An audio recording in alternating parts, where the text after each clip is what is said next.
Hello' friends, welcome to learning web. আজি আমি জিকে সিৰিজৰ অন্য এটা টপিক লৈ আহিছোঁ আৰু আজিৰ টপিকটো হৈছে কণ্টিনেণ্ট, অচিন এণ্ড কাণ্ট্ৰি। মহাদেশ, মহাসাগৰ আৰু পৃথিৱীৰ বিভিন্ন দেশবোৰৰ বিষয়ে আজি আলোচনা কৰা হ'ব। ইয়াৰ আগতেও মই জিকে সিৰিজৰ অন্যান্য কিছুমান টপিক দিছিলোঁ, চেনেলত আছে, কোনোবাই চোৱা নাই যদি চাই ল'ব পাৰে। আৰু মই যিবোৰ জিকে ক্লাছ দি আছোঁ এইবোৰ প্ৰায় সকলো ধৰণৰ যিবোৰ কম্পিটিটিভ এক্সাম আছে সকলো ধৰণৰ এক্সামৰ বাবে প্ৰয়োজনীয় হয়।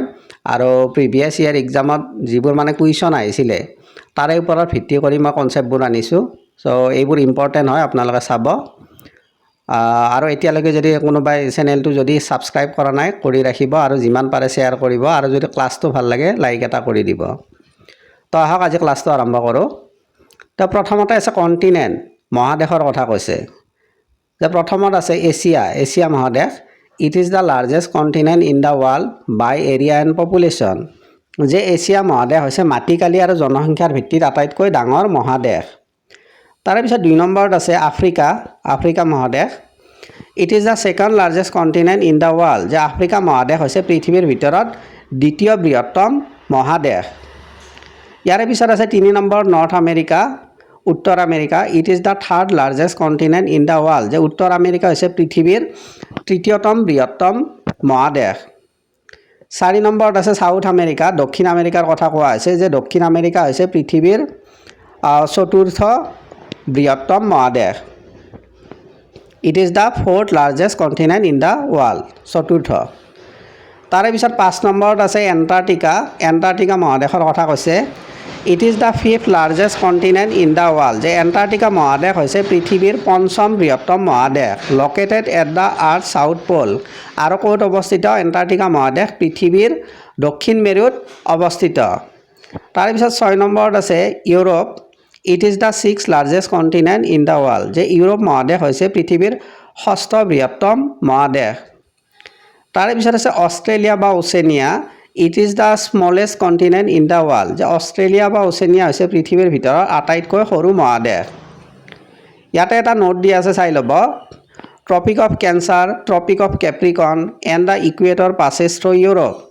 যে কৰ্কট ক্ৰান্তি, মকৰ ক্ৰান্তি আৰু বিষুৱ ৰেখা ইউৰোপ মহাদেশৰ মাজেৰে পাৰ হৈ গৈছে। চ' এই বিষয়ত আগতে কুৱেশ্যন আহিছিলে এডিআৰিত কুৱেশ্যন আহিছিলে। মই সেইকাৰণে ইয়াতে লিখি দিছোঁ। এইটো বহুত ইম্পৰ্টেণ্ট হয়। কেতিয়াবা সুধি দিয়ে যে কৰ্কট ক্ৰান্তি, মকৰ ক্ৰান্তি আৰু বিষুৱ ৰেখা কোনখন মহাদেশৰ মাজেৰে পাৰ হৈ গৈছে? তো সেইটো কি হ'ব? ইউৰোপ মহাদেশ। এইবাৰ আছে অচিন, মহাসাগৰৰ কথা কৈছে।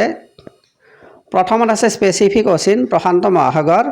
It is the largest and deepest ocean in the world. যে প্ৰশান্ত মহাসাগৰ হৈছে পৃথিৱীৰ ভিতৰত আটাইতকৈ ডাঙৰ আৰু গভীৰ মহাসাগৰ।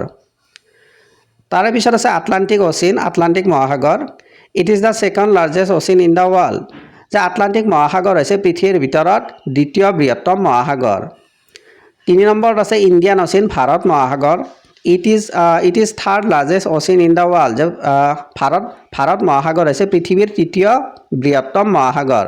যে ভাৰত মহাসাগৰৰ পজিশ্যন কিমান? 3 নম্বৰ পৃথিৱীৰ ভিতৰত। তাৰে পিছত আছে আৰ্কটিক অচিন, আৰ্কটিক মহাসাগৰ। ইট ইজ দ্য স্মলেষ্ট অচিন অফ অল। যে আৰ্কটিক মহাসাগৰ হৈছে আটাইকেইখন মহাসাগৰৰ ভিতৰত সৰু।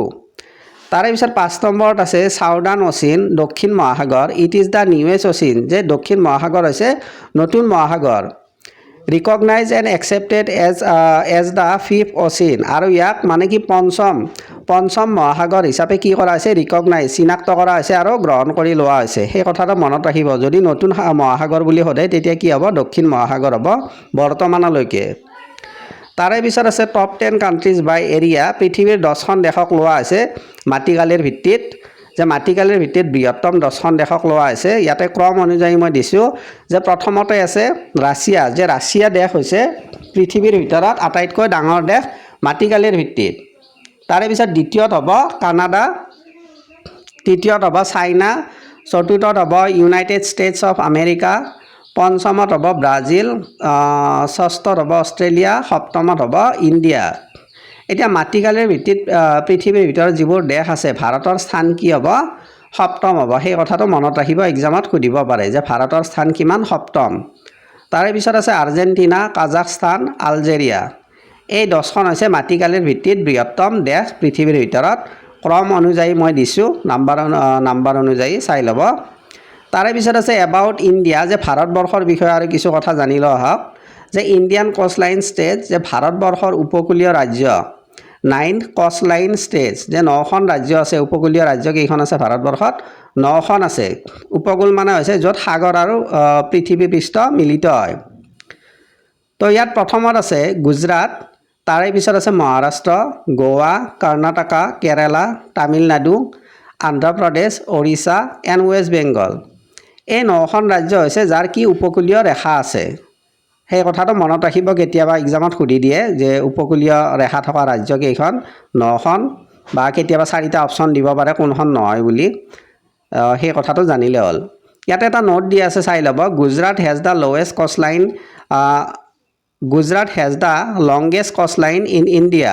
যে গুজৰাটৰ আটাইতকৈ কি দীঘলীয়া উপকূলীয় ৰেখা আছে যে এই 9খন ৰাজ্যৰ ভিতৰত গুজৰাটৰ কি আছে আটাইতকৈ দীঘলীয়া কি আছে উপকূলীয় ৰেখা আছে এক্সামত আগতে আহিছিলে মই সেইকাৰণে দিছোঁ ইয়াত এইটো কথা মনত ৰাখিব তাৰে পিছত আছে ইণ্ডিয়ান কোষ্টলাইন ইউটি যে ভাৰতীয় কি উপকূলীয় কেন্দ্ৰীয় শাসিত অঞ্চল ইউনিয়ন টেৰিটৰি যে উপকূলীয় অঞ্চল কেইখন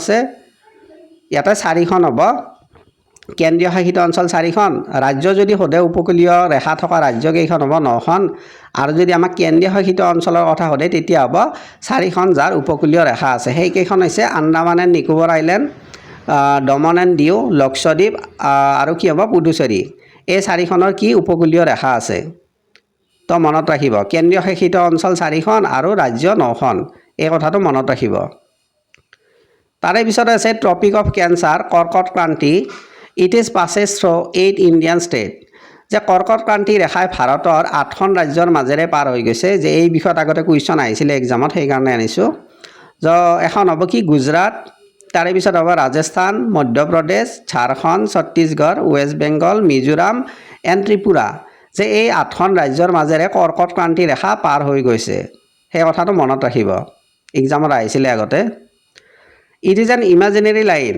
আৰু এইটো এটা কাল্পনিক ৰেখা এই যে কৰ্কট ক্ৰান্তি ৰেখা আছে বা মকৰ ক্ৰান্তি ৰেখা বা বিষুৱ ৰেখা এই সকলো ৰেখা কি একোটা কি কাল্পনিক ৰেখা হয় পৃথিৱীৰ পৃষ্ঠত তেনেকুৱা কোনো ৰেখা অংকন কৰা হোৱা নাই এইটো এটা কাল্পনিক ৰেখা ধৰি লোৱা হয় তো এইখিনি আছিল ক্লাছটো মূলত তো আশা কৰিছোঁ ক্লাছটো আপোনালোকৰ ভাল লাগিছে যদি ক্লাছটো ভাল লাগিছে আপোনালোকে লাইক এটা কৰি দিব এটা পজিটিভ ফিডবেকৰ বাবে তো আপোনালোকে লাইক কৰিলে অলপ মানে মটিভেট হোৱা যায় সেইকাৰণে কৈছোঁ আৰু চেনেলটো যিমান পাৰে আপোনালোকে শ্বেয়াৰ কৰিব তো আজি ইমানতে এৰিছোঁ ধন্যবাদ